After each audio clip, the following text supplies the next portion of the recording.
Hello and welcome to Cards of the Week. The first card is number 119, titled Falcon on Hoth. Let's learn more about the Millennium Falcon.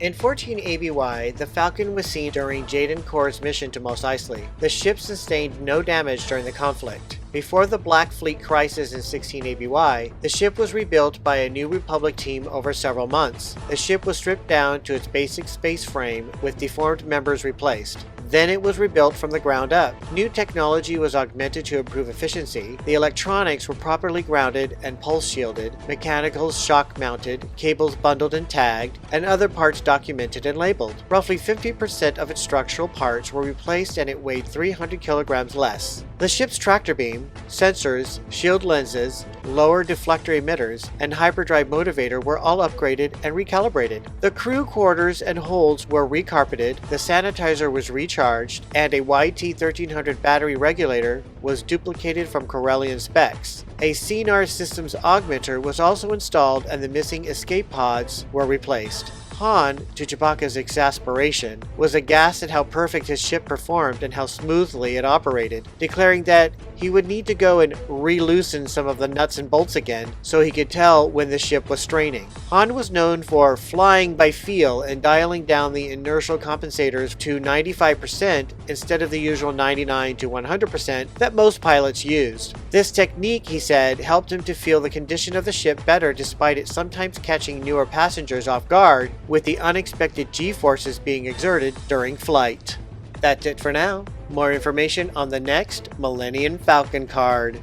And now it's the back side of the card, and it's movie facts! Some very special effects. Creating the out-of-this-universe special effects for the new Star Wars movie The Empire Strikes Back is an accomplished craftsman named Brian Johnson. Johnson is hardly a novice at this sort of thing, having contributed to movies and television shows like 2001: A Space Odyssey, Space 1999, and Alien.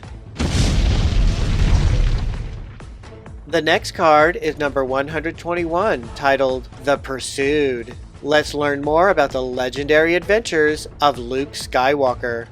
When Talon informed him of the existence of the Katana fleet, Luke immediately returned to Coruscant and informed the New Republic. On Coruscant, he was also reunited with Leia, who had just persuaded the Noghri commandos to turn against the Empire, as well as Han and Lando returned from a mission to seek out the legendary Garm Bel Iblis. However, Borsk Fela slowed down the salvage effort for the fleet with political maneuvering, and Luke accompanied Rogue Squadron on an independent mission to reach the fleet before the Imperials. Han and Lando had informed him that Thrawn would soon have the location. Luke and his allies reached the fleet before either the Imperial or Fela's expedition and boarded the Katana. But no sooner had they arrived and investigated the ship than a frigate commanded by Fela arrived and tried to place Luke and Han under arrest. Leia, also on board the frigate, was powerless to stop them. Before any serious action could be taken, though, an Imperial Star Destroyer reverted from hyperspace. Soon enough, Luke was kept busy fending off Imperial boarders, with Han using an old walker in a corridor to good effect. In the end, Luke was able to herd the last of the boarders to the compartment and Chewbacca vented it into space, killing the troopers. In space, the New Republic forces, now unified under Leia, fought against the Star Destroyer but were still outnumbered. Even with aid from Talon's forces, they were hard-pressed, but the sudden arrival of General Garm Bel Iblis and his private ships was enough to damage the Judicator and destroy the Peremptory, which had arrived to assist the first Star Destroyer by ramming it with a dreadnought, remotely controlled by Han from the Katana. At the end of the battle, the New Republic was faced with two shocking facts. First, most of the Katana fleet had already been taken by the Empire. And second, Luke realized that the troopers he had been fighting were clones. In the aftermath, Luke also used his Force skills to locate Mara Jade, who was floating in space after she had been forced to eject from her fighter. That's it for now. More information on the next Luke Skywalker card.